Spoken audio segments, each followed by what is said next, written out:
Kess, bonjour. Maurice Agua, bonjour. Amis téléspectateurs internet, bonjour. Oumar Adéanjou, bonjour. Bonjour Maurice, bonjour Laurent, bonjour à tous. Bonjour Oumar. Alors, ce matin, donc, c'est par fraternité que nous avons commencé la rubrique Quoi de neuf, fraternité de ce matin qui nous parle de Sénum 2024 face aux défis des nouvelles technologies. Aurélie Adam Soulé Zoumarou prône la révolution numérique des médias. Oumar Adéanjou, révolution numérique des médias.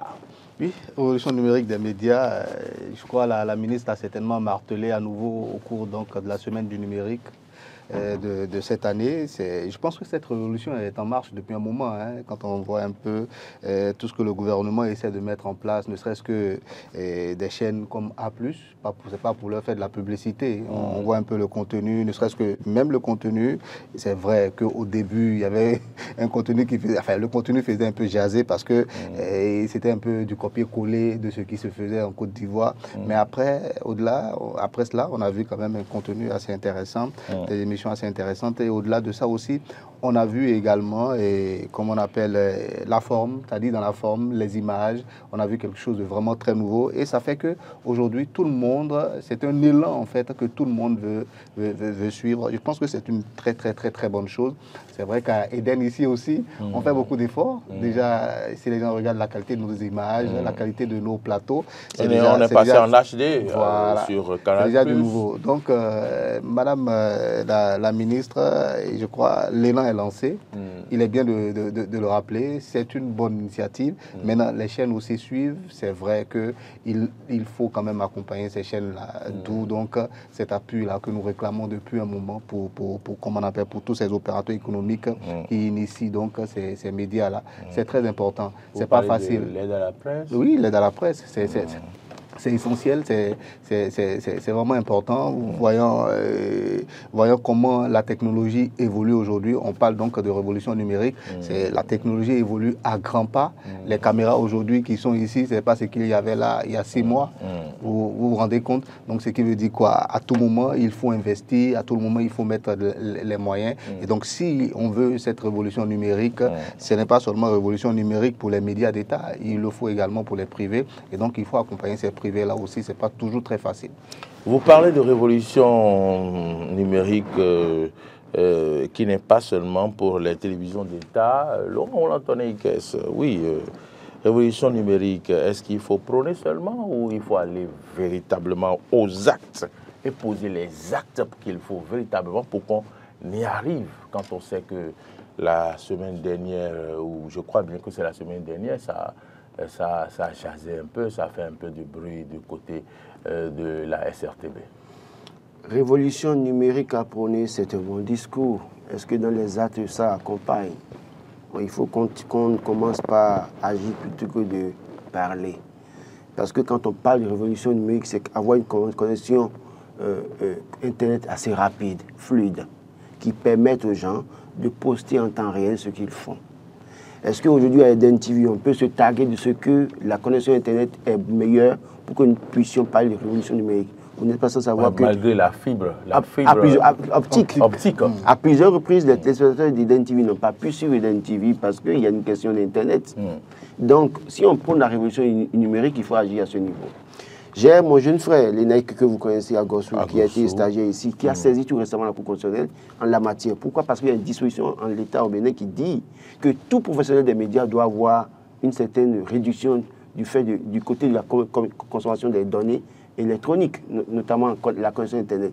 Mais depuis, ça n'a jamais été respecté. Donc c'est un jeune qui vient de commencer la presse, mais qui a constaté ça, qui a saisi. D'ici là, vous aurez...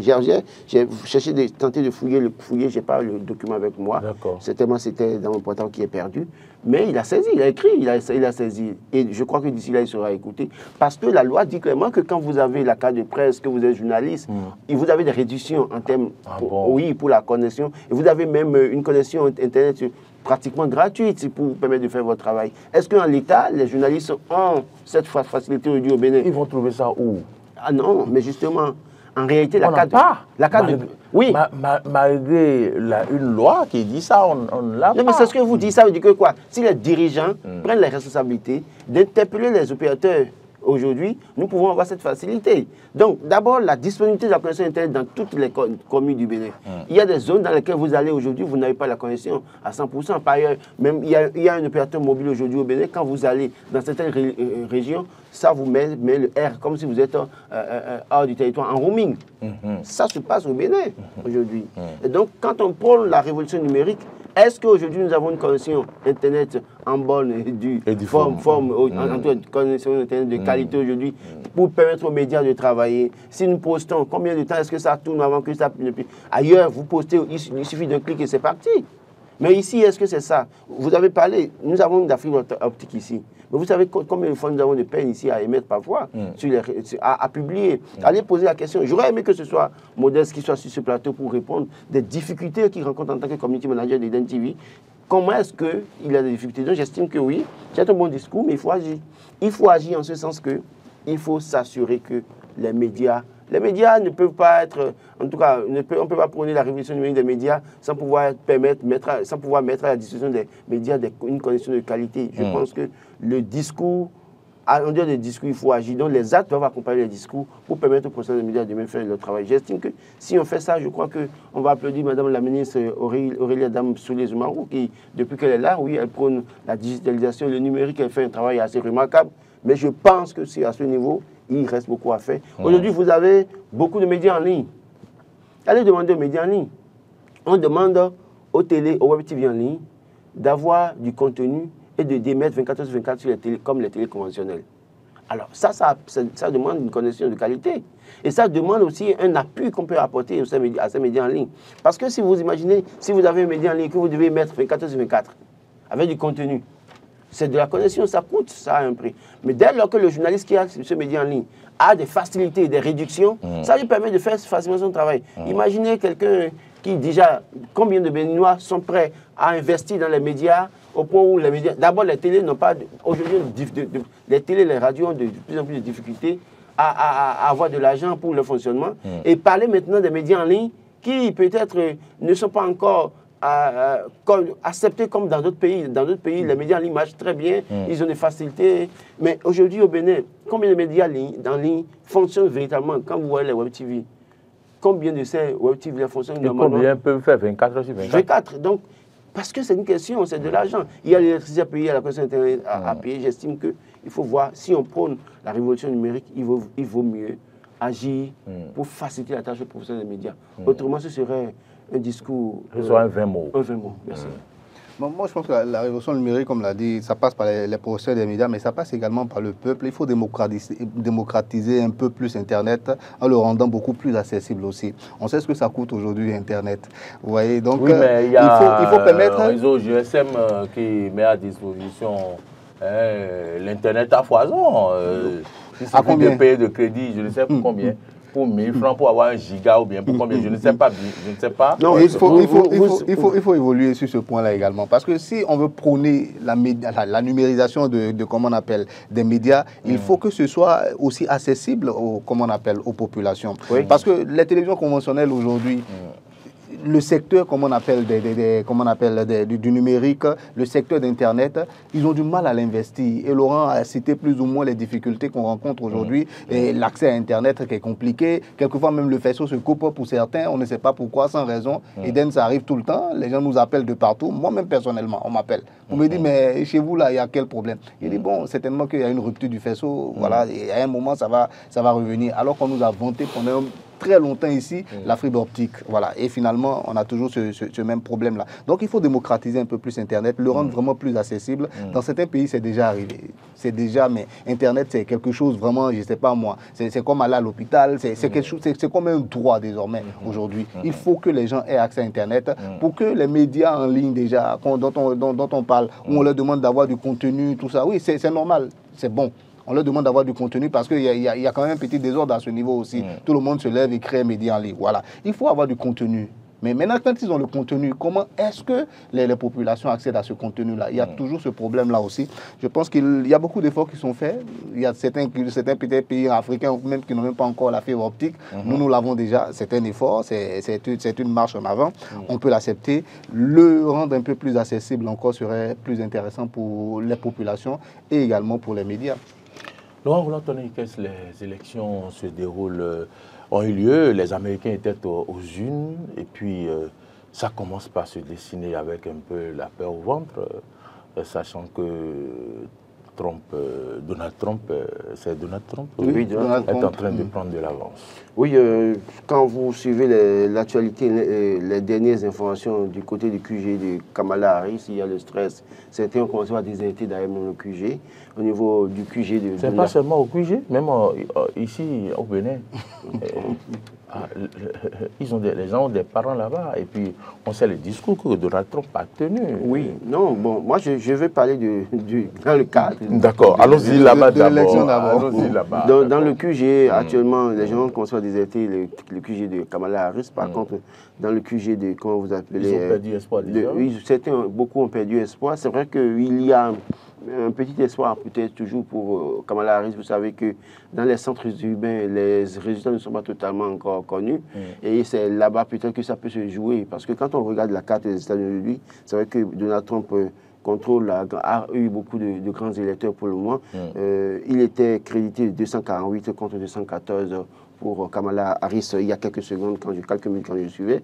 Et donc, il y a encore quelques États dans lesquels il y a beaucoup plus de grands électeurs. Et donc, il se peut, c'est vrai que jusqu'à 7h40, c'est quand je suivais, il y avait l'Arizona où ils étaient au coude à coude, mais finalement, c'est Donald Trump qui l'a remporté, donc qui fait lui donne une avance de 248 grands électeurs contre 214 pour Kamala Harris. Donc, attendons de voir, je n'ai pas encore suivi les derniers chiffres, mais la probabilité donne Donald Trump beaucoup plus en avance et pour gagner et remporter cette élection. Ça va être une deuxième fois dans l'histoire des États-Unis parce que avant lui, il y avait dans les années 1900 un autre candidat qui avait perdu les élections et puis après il est revenu reprendre le pouvoir. Et donc Donald Trump sera le deuxième citoyen américain à relever ce défi. On attend de voir véritablement. C'est vrai que l'annonce de la victoire de Donald Trump va changer beaucoup de choses dans le monde entier, notamment en question des droits, dans la question des droits humains.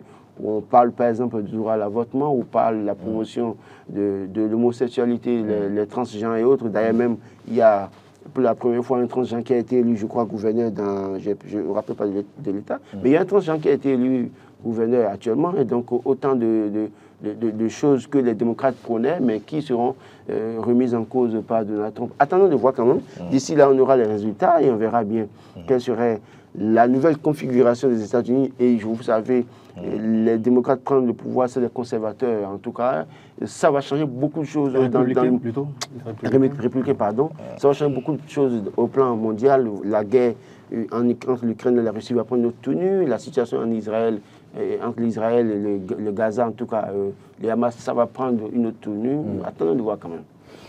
Attendons de voir, Ouma, voilà la situation. Mais est-ce que aux États-Unis, les citoyens sont vraiment prêts pour qu'une femme soit présidente? C'est là la question. Parce que, et souvent, on remarque que Donald Trump, c'est souvent les femmes qui sont donc ses adversaires en matière d'élection. Oui, il les attaque très souvent aussi. C'est un grand conservateur. Ce sont comment on appelle les républicains. C'est les conservateurs, comme l'a dit Laurent. Ils sont complètement aux antipodes de ce que les démocrates sont, qui sont beaucoup plus progressistes.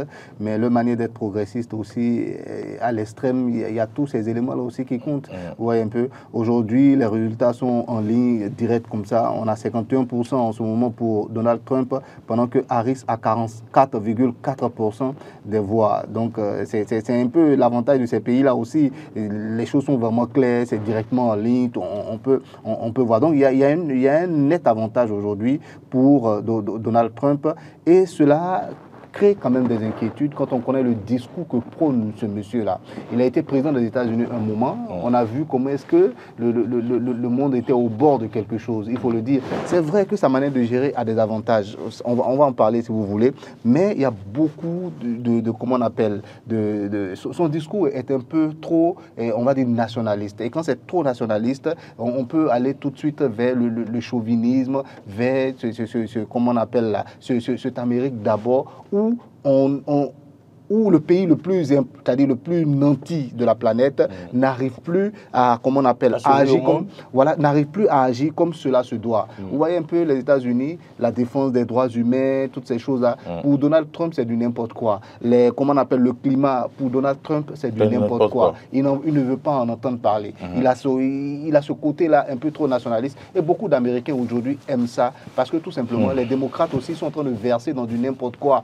Vous voyez, l'humanité, il y a quelque chose qu'on doit comprendre aujourd'hui dans le côté de l'humanité.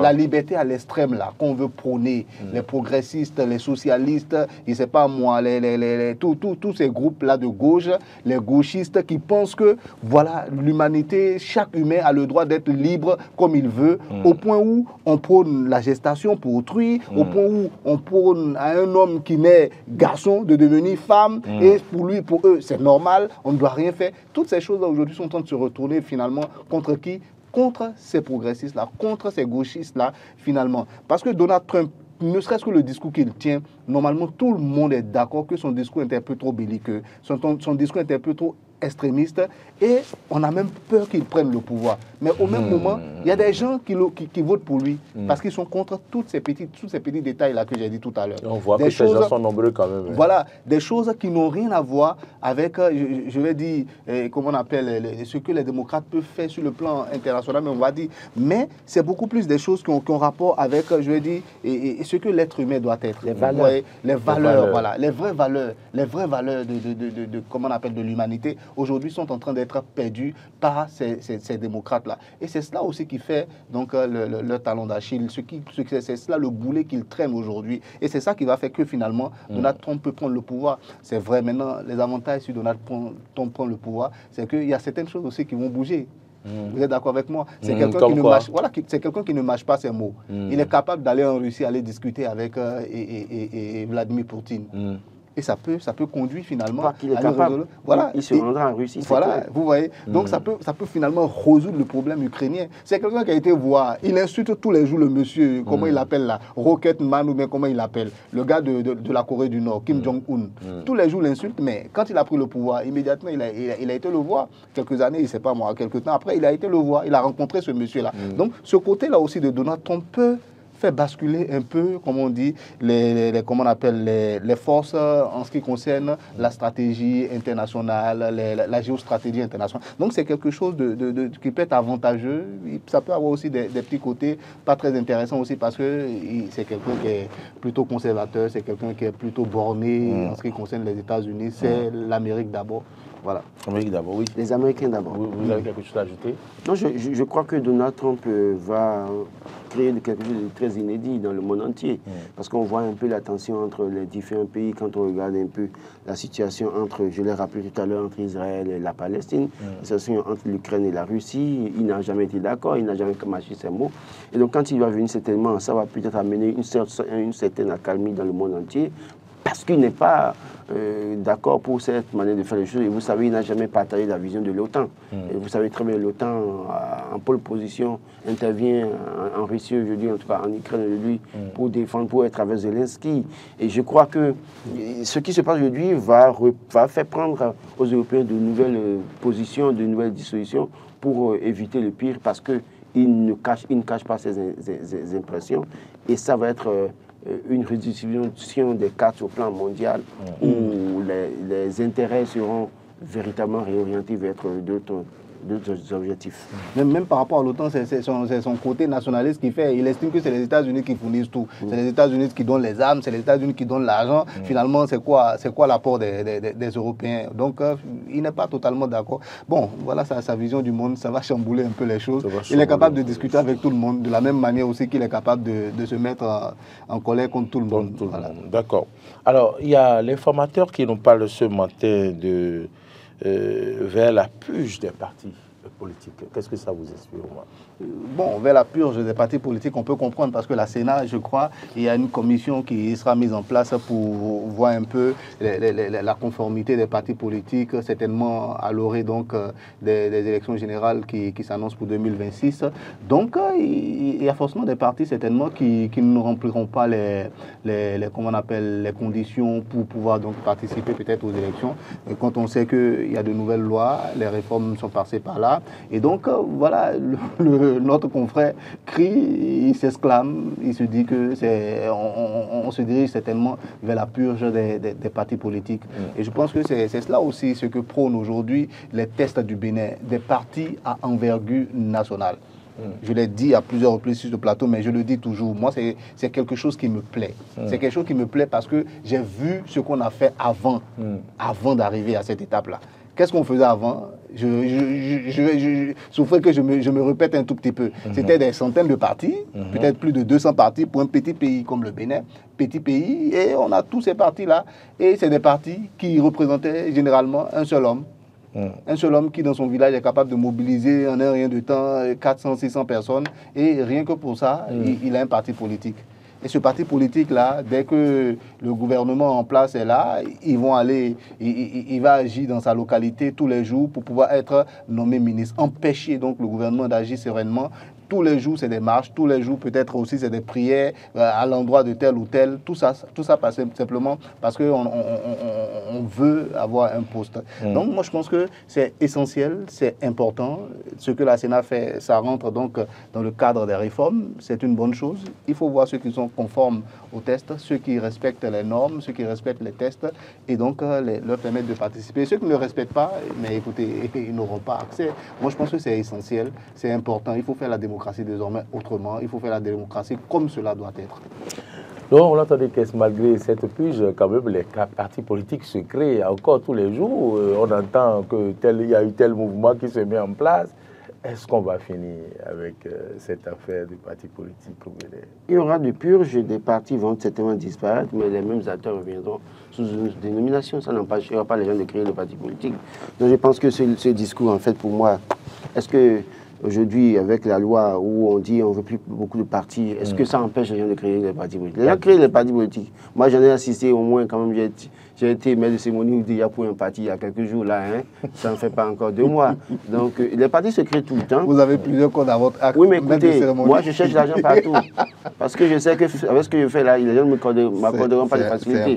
Je me cherche dans tous les domaines pour pouvoir manger et donner à manger à ma famille. Alors, qu'est-ce que je veux dire par là? Vous voyez, la loi dit qu'il faut avoir 15 personnes par commune. Donc, c'est pas ça qui manque au Bénin. 15 personnes par commune. Donc, si vous avez arrivé, ou moi, à avoir 15 personnes par commune dans les 77 communes, vous pouvez créer votre parti politique. Juste après. Non, mais c'est ce que... Après les votes, qu'est-ce qui se passe? La loi dit quand vous ratez 2 élections successives, législatives successives, vous disparaissez. Mais les gens peuvent revenir à tout moment encore sous d'autres dénominations, c'est ce que j'essaie de faire comprendre. Pour vous dire que là n'est pas le véritable problème. Le véritable problème, c'est peut-être que nous puissions aller à l'école du militantisme à tous les niveaux en réalité. Oui, mais c'est bien un bon pas pour aller vers le militantisme. Même ceux, empêcher que ces partis même ceux qui voilà. Ceux qui se disent grands partis aujourd'hui ayant une assise nationale savent au fond qu'ils n'ont pas d'assise. Le temps du parti salon n'a pas d'assises. Parce qu'à un moment donné, oui, mais le temps du parti salon passera et puis chacun ira dans sa direction. On les connaît. Les acteurs n'ont pas changé, mon cher Ouma. Pour vous dire que quoi, parce que nous avons 13 millions d'électeurs. Si on peut trouver, si chacun peut se lever pour avoir les 15, la loi dit 15 personnes par commune. Donc si vous trouvez, si 30 personnes, 50 personnes arrivent à trouver 15 personnes par commune, on peut continuer à créer les partis politiques. J'estime que le véritable problème, ce n'est pas ce niveau. C'est le Béninois en réalité. Le Béninois. C'est le Béninois qui doit prendre conscience de ce que je milite fondamentalement dans un parti politique. J'évolue avec le temps. Et j'ai des convictions. Je partage l'idéologie de cette formation politique. Le problème chez nous, c'est que nous n'avons pas d'idéologie. On ne va pas dans les formations politiques avec une idéologie claire. On y va parce qu'on veut, soit on crée les représailles, soit on veut manger aussi Et donc, c'est ça qui fait les partis politiques aujourd'hui. Regardez, autant de partis de la mouvance que vous voyez aujourd'hui là. Vous pensez que pour autant, eux tous sont là parce qu'ils ont des convictions, ils suivent une idéologie. La grande partie, ils savent pourquoi ils sont là-bas. Dès lors que ce n'est plus là, vous allez voir comment chacun d'eux va prendre sa direction. Donc j'estime que les partis politiques, ce n'est pas la question de plus la Sénat qui va résoudre le problème. Le véritable problème, c'est de commencer à travailler pour que la jeune génération ait des convictions plutôt que d'aller en politique pour des intérêts. Très bien, on finit par le dernier sujet. C'est à la une du quotidien Le Matinal. Le Payor a encore frappé. Et il n'y a pas cette année où on ne parle pas de ce phénomène. Il y a eu des tests qui ont dit qu'il faut avoir désormais des camions citernes, il faut avoir ci, il faut avoir ça. Dernièrement, c'est à Kassato ou à Messé-Sainto, comment on appelle cet endroit, après le Carrefour Kérékou, là, il y a eu un camion qui a pris feu et qui a même brûlé les installations de la SBE, voilà. Et donc ça ne finit pas, ça ne finit pas. Oumar Dianjo, ça ne finit pas. Quelle solution faut-il trouver si le journal écrit que véritablement il va falloir trouver des solutions parce que le Payor ne cesse de tuer, nécessité de changer de paradigme dans la gestion de la filière. Voilà, tout à l'heure quand on parlait, la conclusion a été, c'est le Béninois même le problème. Et à ce niveau-là, moi je dis aujourd'hui que c'est le Béninois même le problème. D'accord. Les politiques ont tout fait. Ils ont tout fait. Ils en ont parlé. Même quand ils veulent l'arrêter, c'est nous-mêmes qui encourageons. C'est le Béninois les problèmes ou bien c'est les politiques les problèmes? Parmi les politiques, il y a des gens qui sont derrière et qui ont ces entreprises de l'eau Payor. Que dites vos taxes qui sont prélevées sur le Payor? Non, voilà. Et les taxes? Je vais y arriver. Avant que les taxes ne viennent, qu'est-ce qu'on avait essayé de faire? On avait essayé d'enlever tout ça. Moi, je me souviens des premières heures du régime Talon. On avait essayé de mettre fin complètement au Payor.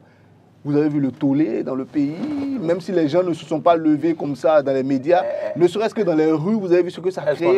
On n'a pas de station, on n'a pas de ci, on n'a pas de ça, on n'a pas de ci. C'est pourquoi il faut permettre le Payor de continuer à exister. Et finalement, mais le président aussi, il écoute un tout petit peu quand même. Même quel que soit ce qu'on dira, il écoute un tout petit peu. Il y a un petit retour qui lui revient. Et certainement, il a dit, OK, on va mettre une autre stratégie en place, on va peut-être les décourager, mettre des taxes en place pour les empêcher. Mais aujourd'hui, est-ce que ces taxes ça empêche? Disons la vérité, ça n'empêche pas. Moi, je dis et je répète, le Béninois, là, on a besoin d'un Béninois nouveau. Le monde évolue. Notre mentalité est toujours la même. Pourquoi? Sur tous les plans, hein. Sur tous les plans. Je ne m'extirpe pas. Je n'insulte personne. Je me mets moi-même dedans. On a besoin d'un électrochoc. Je l'ai dit ici une fois. Il faut changer nos mentalités. Le Payor n'est pas une bonne chose. Dans quel pays du monde est-ce que ça se voit, cette histoire-là? Où on vend de l'essence, quelque chose, mais qui est inflammable, quelque chose qui est très, très dangereux. Moi, j'ai des amis très intimes. On voit la vendeuse de beignets à 3 mètres du vendeur de l'essence. Moi, j'ai une amie très proche qui vend, par exemple, le Payor. Qu'on se voit tous les jours. Ce soir encore, j'irai peut-être chez elle encore, là où elle vend le Payor. Et le même discours, je lui dis ça tous les jours. Et vous prenez le Payor dans votre moto? Pourquoi je prends le Payor dans ma moto? Parce que c'est disponible. Mais il y a la station quand même. Tout simplement, parce que c'est disponible. Et c'est ça, il dit, je ne m'extirpe pas moi-même. Je suis dedans. Nous tous, nous sommes dedans. Mais il faut qu'on change. Il faut qu'on commence à dénoncer ce qui doit être dénoncé. Aucune société dans le monde ne vend de l'essence de cette manière-là. Même ceux qui en produisent, en Arabie Saoudite, États-Unis, partout dans le monde, les plus grands producteurs de comment on appelle de Payor, même le Nigeria à côté. Allez à Lagos, promenez-vous. Mais qu'est-ce que nous avons au Bénin à accepter des choses parce que tout simplement, on veut se complaire dedans? Non, il n'y a pas de moyen. Si vous leur enlevez ça, ils vont aller voler. Si vous faites ci, Mais c'est quoi ces arguments bidons? Qu'est-ce que vous proposez alors? Arrêtez simplement le Payor.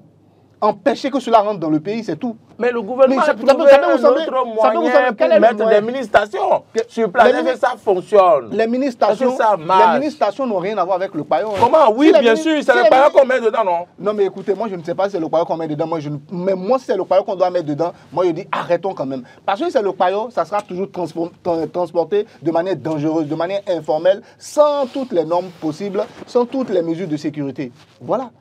Donc il faut arrêter. Ça tue les gens chaque jour. Ceux qui sont morts aujourd'hui, ceux qui vont mourir peut-être demain encore à cause de ce Payor-là, c'est des bras valides. c'est des enfants du Bénin. À un moment, il faut qu'on se réveille. Moi, je dis à un moment, il faut qu'on se réveille. Il faut changer notre mentalité pour que notre société change. D'accord, donc le développement du Bénin d'abord, avant même le développement même du pays. C'est dans la tête qu'on a tous ces problèmes-là. Si on balaye le Paya aujourd'hui, les autorités vont trouver les moyens de nous mettre des stations. Regardez depuis 2016 à aujourd'hui. Regardez le nombre de stations qu'on a eues. Et si on balaye, imaginez qu'on a balayé complètement. Imaginez, ça aurait doublé. Mais on ne va pas balayer parce que voilà, il y aura toujours ce petit discours du genre, mais vous voulez qu'il fasse quoi? On est déjà habitué, même le politicien prend, même moi, même le journaliste, je prends. Donc pour cette raison-là, il faut laisser. Non, on ne peut pas laisser. Ça suffit quoi, à un moment. Voilà. Très bien. Vous êtes d'accord avec moi? Il a dit d'arrêter le paillot complètement. Oui, il faut qu'on arrête. Et pour qu'on fasse les rangs tous les jours à la station. Dans tous les autres pays, perdre du temps dans les stations. Dans tous les autres pays, les gens prennent les stations. Les gens prennent les stations. Il y a beaucoup de stations dans les autres pays. Je ne parle pas de stations même. Je souris quand il parle de il faut arrêter le paillot. Vous voulez arrêter le paillot? Non, on ne doit pas arrêter le paillot. Attends, laissez-moi finir. Vous voulez qu'on arrête le paillot à Bomé-Calavi? Partout au Bénin. Laissez-moi finir, cher Oumar, je vous le laisse parler. Vous voulez qu'on arrête le paillot au Bénin et à Cotonou, à Bomé-Calavi. Mais vous oubliez que pour que le paillot rentre sur le territoire national, les gens payent des tasses. La première action doit être une action politique. Ce n'est pas le peuple. Quel est ce gouvernement qui est venu qui n'a pas pris une action en laissez-moi finir. Je vous laisse parler. Allez, je vous donne 30 secondes pour conclure. D'accord, allez-y, allez-y. La première action doit être une action politique. Si l'État refuse l'entrée du paillot sur le territoire et ne perçoit plus de taxes sur le paillot, déjà on va commencer par régler le problème à ce niveau. Et quand vous finissez de régler ça là-bas, vous empêchez l'entrée sur le territoire en ne prenant pas de taxes. Parce que quand vous prenez des taxes sur les gens, vous ne pouvez pas les empêcher de rentrer sur le territoire. Donc si vous refusez les taxes, vous pouvez mettre en place des dispositions et refuser d'être dur. Première chose. Bon. Sur le territoire maintenant, vous subventionnez le produit à la station. Ce qui veut dire que quoi? Si vous baissez le prix de l'essence à la station et que c'est à 500 francs par exemple, 525 francs ou 550 par exemple, et que le paillot est à 600-700, vous allez voir que la plupart du temps, quand l'essence de contrebande, le prix augmente, tout le monde va dans les stations. Absolument. Même à une différence de 50 francs, les gens préfèrent les stations. Voilà. Donc, quand vous allez subventionner le prix à la pompe, les gens vont s'orienter vers la pompe, la station, et vont délaisser le produit de contrebande. Et en ce moment, puisque vous n'avez pas pris des taxes là-bas, vous pouvez réprimer et empêcher la vente et ramasser les... Est-ce qu'on peut encore réprimer si on subventionne les dans les stations? Les gens même vont abandonner le commerce. Donc, quand vous faites ça, ça va contribuer à régler le problème. Et je l'ai dit, cette affaire, on ne peut pas suspendre ça du jour au lendemain. Pourquoi? Parce que dans les grandes villes aujourd'hui, nous avons la chance d'avoir des stations. Mais si vous avez la chance de prendre la route régulièrement pour quitter Alada, Calavi pour aller à Boycon ou à Dassa ou à Parakou, combien de stations avons-nous sur les voies? Ça pose un problème. Cela suppose que l'État doit revoir la politique d'implantation des stations. Ou à défaut, on peut tolérer peut-être, vous continuez de prendre vos tasses, mais vous exigez que l'essence de contrebande soit vendue dans les zones reculées. Par contre, dans les grandes villes, on ne veut plus du tout voir ça. C'est la meilleure solution. Autrement, on va vouloir venir casser, comme les policiers le font parfois, viennent casser les étalages des vendeurs d'essence pendant que l'État prend les tasses pour l'entrée du produit sur le territoire national. C'est une injustice. Merci Oumar. Vous dites que c'est une injustice. Oumar, vous avez une minute. Parce que la question que je vous pose là, est-ce que l'État a toujours voulu, est-ce que l'État a toujours pris des taxes sur le paillot? Non. La réponse est non, ce n'est pas comme actuellement, ça. C'est maintenant que ça a commencé parce que tout simplement, c'est une solution qu'ils essaient de mettre en place pour essayer quand même de décourager. Il faut les contraindre à arrêter. Puisque tout le monde dit non, on ne peut pas arrêter du jour au lendemain. Vous l'avez dit aujourd'hui. Vont les arrêter. Oui, peut-être. Ils se sont dit ça peut-être. Mais aujourd'hui, ça n'arrête pas. Donc moi, je dis, arrêtons même de prélever les taxes. Les taxes, empêchons carrément. laisser passer aux gens. Maintenant, vous dites, moi je dis arrêtons. Arrêtons les taxes. Est-ce que vous avez suivi le raisonnement de Laurent? Il a dit qu'il faut subventionner. Voilà, et c'est ça que je dis. Dans les stations. C'est là où je vais en venir. Maintenant que l'État n'a pas encore peut-être les moyens de subventionner, c'est pas grave, hein. Si l'État n'a pas les moyens de subventionner, non. Et vous êtes d'accord, parce que l'État n'a pas les moyens de subventionner, Vous êtes d'accord Alors, que le payeur va continuer? C'est à une personne privée d'avoir les moyens. Je vais juste tirer une conclusion. Je vais juste tirer une conclusion. Comme l'État n'a pas les moyens de subventionner, donc on continue le payeur et continuons aussi de tuer encore nos bras valides, toujours des incendies. Continuons. Oui, c'est bon. C'est bon pour notre société ou bien c'est bon que des Béninois de temps en temps, des Béninois meurent comme ça par le payeur, que des gens brûlent comme ça. Si c'est bon, ok, parce que l'État n'a pas les moyens de subventionner. Et c'est au Bénin seulement. Est-ce que c'est au Bénin seulement que l'État ne subventionne pas l'essence? Est-ce que c'est seulement au Bénin que l'État ne subventionne pas l'essence? Moi, je sais que dès que je vais sortir de ce plateau, j'ai plein d'amis encore qui vont m'attaquer. Je suis d'accord. Mais moi, je répète, je suis né quelque part où je n'ai jamais vu ça. Je n'ai jamais vu. J'ai grandi dans un endroit où je n'ai jamais vu. vous attaque déjà. Il a dit que si vous êtes... il vous voit jamais à tête de prendre du payeur, quand il va vous...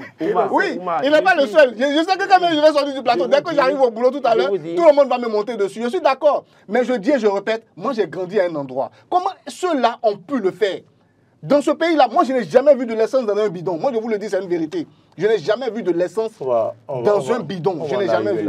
Mais au Bénin, l'essence, ça se transporte mais partout. Omar, merci, c'est le temps. Mais mes invités sont dans le coulisses. Et puis, le problème, c'est que je continue de vous dire, cher Omar, que dès lors que les politiciens vont prendre des résolutions fermes au niveau de nos frontières, personne ne peut oser transporter l'essence de aucune résolution ne peut être ferme tant que la population elle-même ne suit pas.